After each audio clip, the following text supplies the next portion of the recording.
my name is Christine Glover and I'm a USA Today best-selling author.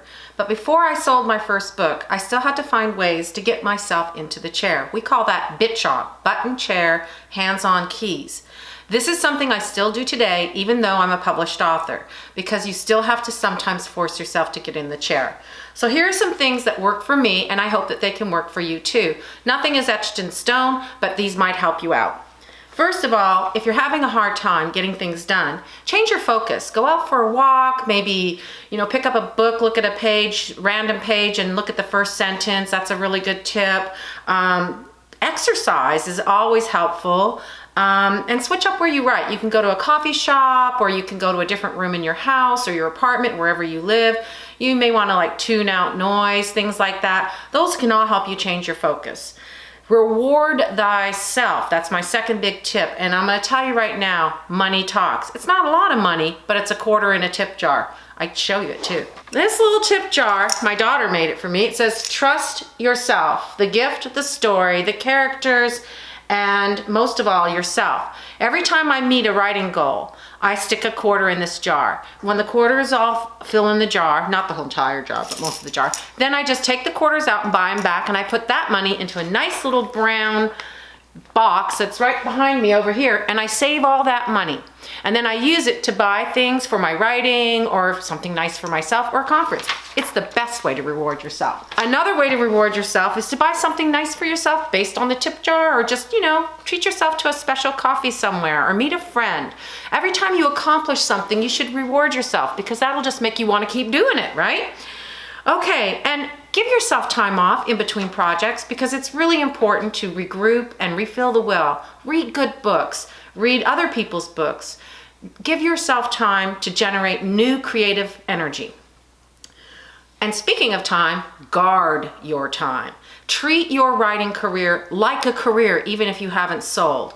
Treat it like you have to show up and do the job every day. Let me tell you, one of the hardest things I ever did was go all indie, which means I'm self-published now. There isn't an editor beating on my back saying, get your job done. So I have to force myself to sit in the chair, even on gloomy, yucky days, or on days where I think, oh, it's not worth it. So I have to treat myself like a professional author, or I'm not going to get paid. So sometimes I literally tell myself, well, it's a job, go to it. Say no. Your neighbors don't need to send their little kids over to watch over. You can say no to going out for lunch, because this is your job. If you were going to a bricks and mortar building, or if you're working if you're writing at work, you still have to get the job done. So you just have to say no sometimes, and that's okay. And we'll talk more about that in my next video. Treat your career always, your writing always, as a career, not as a hobby. If you don't take yourself seriously, no one in your world is going to take you seriously too. My family learned early on that just because I was a stay-at-home mom, and lucky to be so, that when I was in my office working, they better leave me alone, because unless there was blood coming out of them or a single emergency, they couldn't bug me. This is a tough one. This is a very creative, moody industry, so you want to battle the demons of doubt and despair. That's really tough. You might get a rejection. Allow yourself that personal pity party, as I like to call it, the 3 Ps. Give yourself some chocolate, cry, call your critique partner, call your friends, whoever will listen to you, and get it out of your system. And then surround yourself with people who are positive, who are willing to help you out with those situations in a good way, who will help talk you down off that ledge, so to speak. That happened to me before I sold, with multiple rejection letters. Ooh, and I have quite a few of them. And it happens to me even now. Crappy reviews, or I just didn't get the sales I thought I was going to get. You got to fight through that kind of stuff, and just tell yourself it's okay. You can take a day off, regroup, and find a way to find your happy heart again about what you really love to do and what you're passionate about doing. And besides, failure means you're taking risks. So the more you fail, the closer you are to attaining your success. Again, surround yourself with positive people. I can't emphasize that enough. There's a lot of negative Nellies in the world, and you don't need them in your world. You just need positive people. I have a wonderful, supportive husband, great daughter, and I also have some really amazing author-writer friends. My critique partners, Pam Montavani and Carmen Falcone, both published, both award-winning authors. are strong supporters of my career. And when I'm down in the dumps, they lift me up. And when they're down in the dumps, I lift them up. I'm going to give you links to their website so you can see what they're all about later. Set attainable goals. Be specific. I am going to write a 40,000 word book. That's about 180, 200 pages. That's about what I write because I don't like to write long books. Make it measurable. I'm going to write this amount of words per day, or I'm going to spend this amount of time in the chair per day.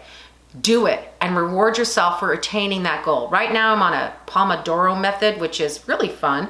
25 minutes in, 5 minutes out. Every time I sit in that chair for 25 minutes, and believe me, it can be tough, I give myself a quarter. That's it. Attainable. I have no outside job. One of my critique partners, Pam Montavani, does have one, and one of my other critique partners, Carmen Falcone, doesn't have one. But she has 2 small children to raise and a husband who travels a lot. So we have very different pressures on us. So what is attainable for me is not necessarily attainable for Pam, who has to work. What is attainable for Carmen isn't always attainable for me because we have very different work styles, and I'm very structured and she's very go with the flow. I just don't go with the flow very well. So if you're a go with the flow person, just go with it. But me personally, I need to have structured time, real breaks, the whole 9 yards. What works for you is all that matters. Find your own way to create those attainable goals for yourself and be realistic about them. I can't emphasize that enough. I just went through a major move. Some of the things I wanted to do last year didn't happen because I went through a major move. And I set some unrealistic goals for myself and quickly realized I was being a doofus because there's no way I could do it. So set things that you can accomplish so you won't feel like a doofus like I did last year. See, it's an ongoing thing. Make it time sensitive. You can always reset the bar if you're not up for pre-order as an indie, or if you don't have an editor breathing down your neck. I don't recommend doing that too often. I now have some pretty realistic time-sensitive goals, like I have to get my second book in my new series ready to send to my critique partners by the end of this month. So it's very important that I keep my butt in the chair with my hands on the keys and remain BICHOK.